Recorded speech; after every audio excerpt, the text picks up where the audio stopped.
Assalamualaikum warahmatullahi wabarakatuh. Selamat pagi anak-anak. Hari ini semoga kalian semuanya sehat walafiat. Jangan lupa melaksanakan protokol kesehatan 3M. Mencuci tangan, menjaga jarak, dan memakai masker. Hari ini kita akan belajar ilmu pengetahuan sosial. Adapun materi yang akan Ibu sampaikan hari ini mengenai keunggulan di bidang ekonomi. Memanfaatkan persaingan sebagai peluang untuk meraih keunggulan ekonomi bangsa. Faktor yang mempengaruhi terjadinya perdagangan internasional antara lain keunggulan komparatif dan keunggulan mutlak dari masing-masing negara. Menurut teori perdagangan yang dikemukakan Adam Smith, suatu negara dapat disebut memiliki keunggulan mutlak dari negara lain jika negara tersebut memproduksi barang atau jasa yang tidak dapat diproduksi oleh negara lain.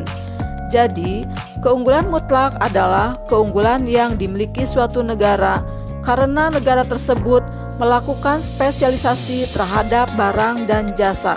Contohnya, Indonesia mampu menghasilkan batik, sedangkan Jepang mampu menghasilkan mobil. Keunggulan komparatif.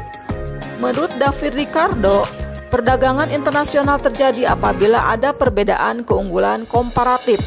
Keunggulan komparatif menyatakan bahwa suatu negara mampu menghasilkan barang dan jasa lebih banyak dengan biaya murah daripada negara lain. Sebagai contoh, Indonesia mampu memproduksi kopi atau sawit secara murah, tetapi tidak mampu memproduksi timah seperti halnya Malaysia yang bisa memproduksi timah secara murah. Ini artinya, Indonesia memiliki keunggulan komparatif dalam memproduksi kopi dan sawit, dan Malaysia memiliki keunggulan komparatif dalam memproduksi timah. Keunggulan komparatif yaitu dapat meningkatkan standar kehidupan dan pendapatannya jika negara tersebut melakukan spesialisasi produksi barang dan jasa yang memiliki produktivitas dan efisiensi tinggi. Produk keunggulan komoditas ekspor Indonesia. Produk keunggulan komoditas ekspor yang dapat dijadikan sumber penerimaan devisa bagi negara antara lain minyak sawit, karet, kopi, robusta, beras, kakao, cengkeh, rempah-rempah, timah, batu bara, emas, tembaga, nikel, bauksit, biji emas, tekstil, dan kertas, dan pulp. Ada dua tokoh ekonomi yang terkenal diantaranya adalah Adam Smith dan David Ricardo. Adam Smith adalah seorang filsuf berkebangsaan Skotlandia yang menjadi pelopor ilmu ekonomi modern.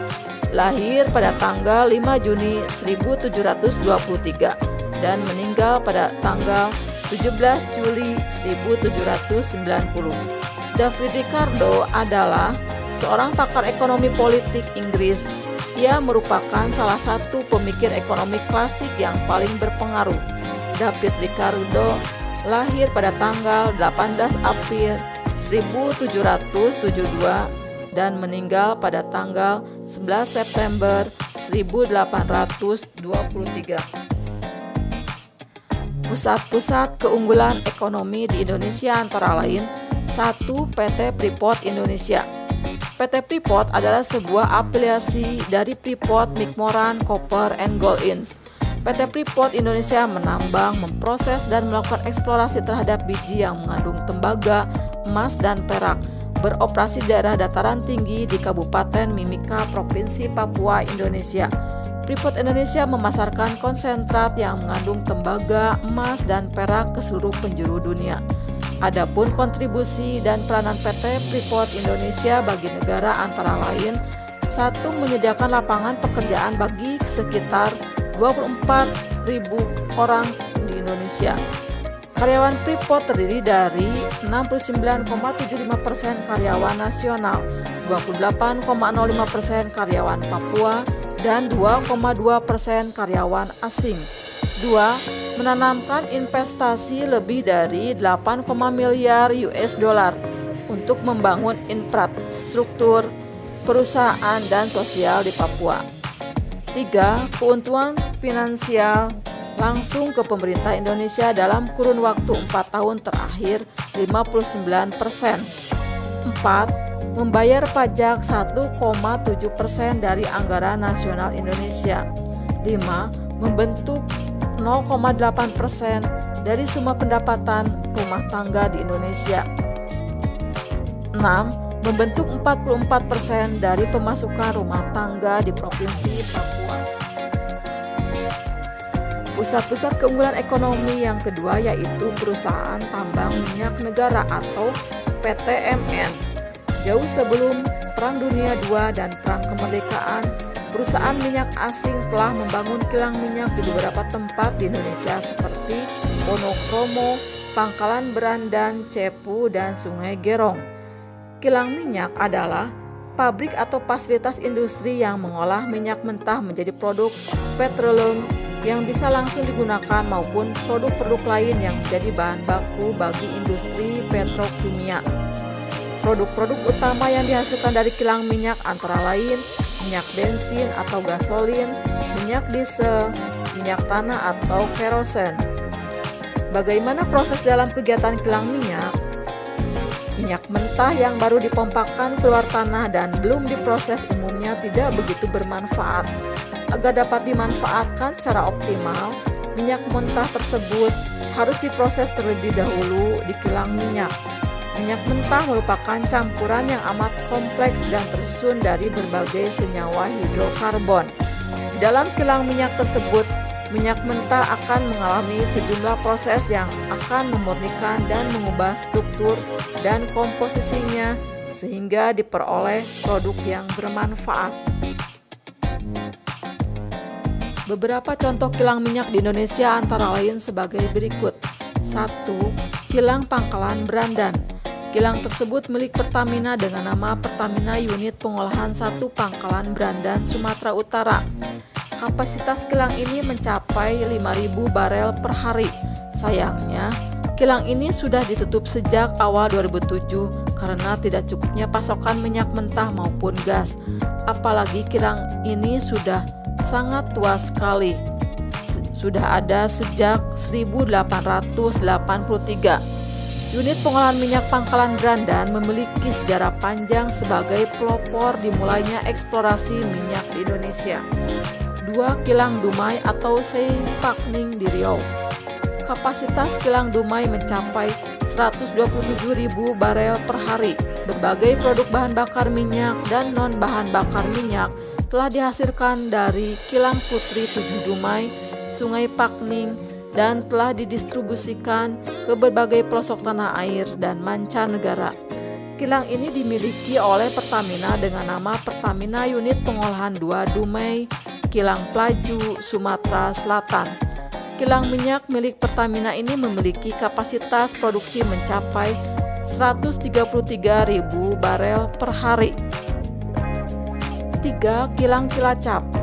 Unit pengolahan 4 Cilacap merupakan salah satu unit pengolahan di tanah air yang memiliki kapasitas produksi terbesar yakni 348.000 barel per hari dan terlengkap fasilitasnya.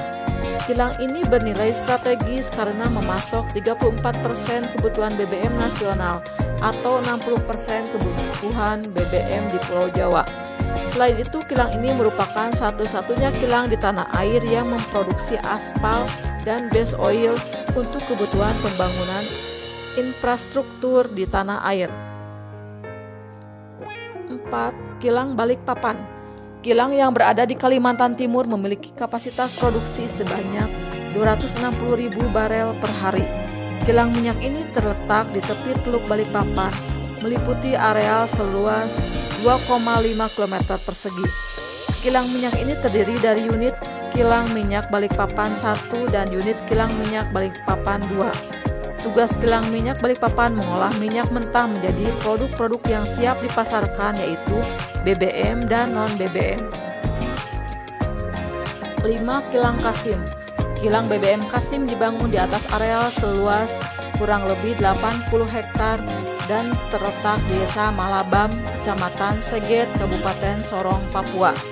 Kilang BBM Kasim mempunyai kapasitas 10.000 barel per hari, dirancang untuk mengolah crude atau minyak mentah, Waluyo 60% dan Salawati 40% dari total produksi BBM RU7, dapat memberi kontribusi sekitar 15% dari total kebutuhan Malireja atau Maluku dan Irian Jaya. 6. Kilang Balongan. Kilang ini merupakan kilang paling terakhir dibangun Pertamina dari 7 kilang yang dimiliki Pertamina. RU6 Balongan mulai beroperasi sejak tahun 1994. Kilang ini berlokasi di Indramayu, Jawa Barat, sekitar kurang lebih 200 km arah timur Jakarta, dengan wilayah operasi di Balongan, Mundu, dan Salam Dharma. Bahan baku yang diolah di kilang RU6 Balongan adalah minyak mentah duri dan minas yang berasal dari Provinsi Riau. Kilang ini memproduksi seperti premium, Pertamax Plus, solar, Pertamina DX, kerosen atau minyak tanah, LPG, propane. Pertamina RU6 mempunyai kontribusi yang besar dalam menghasilkan pendapatan bagi PT Pertamina maupun bagi negara. Selain itu, RU6 Balongan mempunyai nilai strategis dalam menjaga kestabilan pasokan BBM ke DKI Jakarta, Banten, sebagian Jawa Barat dan sekitarnya yang merupakan sentra bisnis dan pemerintahan Indonesia. 7. Kilang Cepu. Pada tanggal 5 Oktober 1945, berdasarkan maklumat Menteri Kemakmuran Nomor 5, Daerah Perminyakan Cepu secara resmi menjadi perusahaan tambang minyak negara. Tugasnya menjamin pengadaan BBM untuk rakyat dan pertahanan di Jawa. PTMN Cepu adalah salah satu perusahaan yang dapat membantu Pertamina dalam hal BBM yang banyak sekali manfaatnya bagi angkatan perang. Kilang minyak Cepu dituang di 6 lapangan minyak, yaitu Kawenangan, Ngelondo, Ledok, Semanggi, Tapen, dan Tambakrejo. Pusat-pusat keunggulan ekonomi Indonesia yang ketiga yaitu Batik Indonesia. Batik merupakan salah satu hasil ekonomi kreatif yang dikembangkan Indonesia sejak dulu. Beberapa wilayah di Indonesia menghasilkan kain batik berdasarkan ciri khas dari masing-masing daerah. Batik yang terkenal di Indonesia berasal dari Solo, Yogyakarta, kain Pekalongan. Batik adalah kerajinan yang memiliki nilai seni tinggi dan telah menjadi bagian dari budaya Indonesia. Batik adalah kain bergambar yang pembuatannya secara khusus dengan menuliskan atau menggerakkan malam pada kain itu. Kemudian pengolahannya diproses dengan tertentu yang memiliki kekhasan batik Indonesia secara teknik, teknologi, serta pengembangan motif dan budaya yang terkait. UNESCO telah menetapkan batik sebagai warisan kemanusiaan untuk budaya lisan Danau Bendawi sejak tanggal 2 Oktober 2009. Dilihat dari tekniknya, batik dibagi menjadi 3. 1. Batik tulis merupakan kain yang dihias dengan tekstur dan corak batik yang menggunakan tangan. Satu kain batik dapat dihasilkan dengan waktu 2-3 bulan.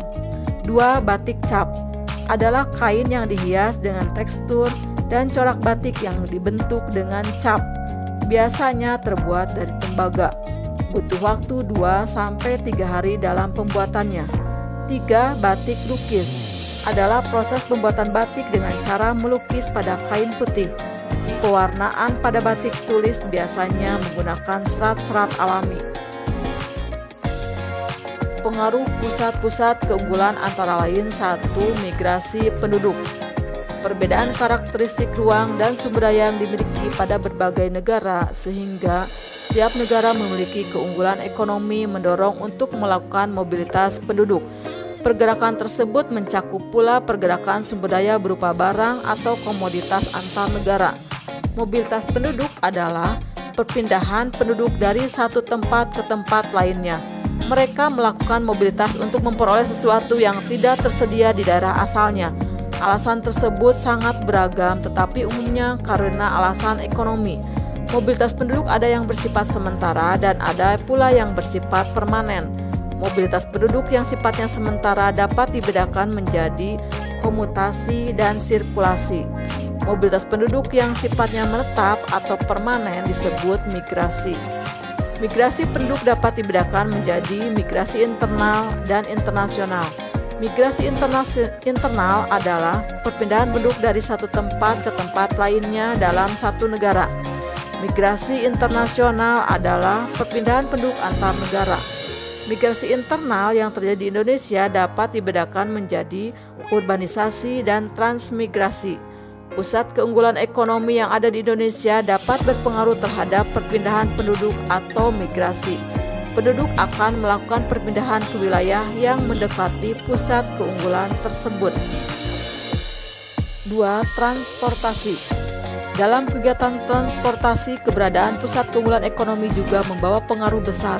Mobilitas penduduk dalam suatu negara atau antar negara tidak dapat dilakukan tanpa adanya sarana dan prasarana transportasi yang memadai. Untuk mendukung mobilitas penduduk antar negara, pemerintah membangun sarana jalan, bandara, pelabuhan, kapal laut, dan pesawat. Dengan tersedianya sarana tersebut, interaksi sosial, budaya, ekonomi antar penduduk negara di dunia ini dapat berjalan dengan baik. Jaringan jalan sangat penting dalam mendukung aktivitas sosial ekonomi penduduk. Sarana penghubung lainnya yang dikembangkan oleh masing-masing negara adalah sarana transportasi laut. Agar interaksi antar negara berjalan dengan baik, maka pemerintah Indonesia terus meningkatkan prasarana transportasi lautnya. Kapal laut memiliki keunggulan dibandingkan dengan pesawat dari segi jumlah penumpang dan barang yang mampu diangkutnya. Bahkan untuk mengangkut barang dalam jumlah besar, misalnya bahan tambang dan mobil, maka kapal laut menjadi pilihan satu-satunya. Sarana transportasi berikutnya adalah transportasi udara. Transportasi udara semakin menjadi pilihan masyarakat Indonesia, terutama kelompok masyarakat menengah ke atas. Sarana transportasi tersebut memiliki keunggulan dalam hal kecepatan. Namun kelemahannya adalah harga tiket yang belum terjangkau oleh kebanyakan masyarakat Indonesia. Pemerintah berupaya membangun sarana prasarana transportasi udara dengan membangun pelabuhan di sejumlah daerah.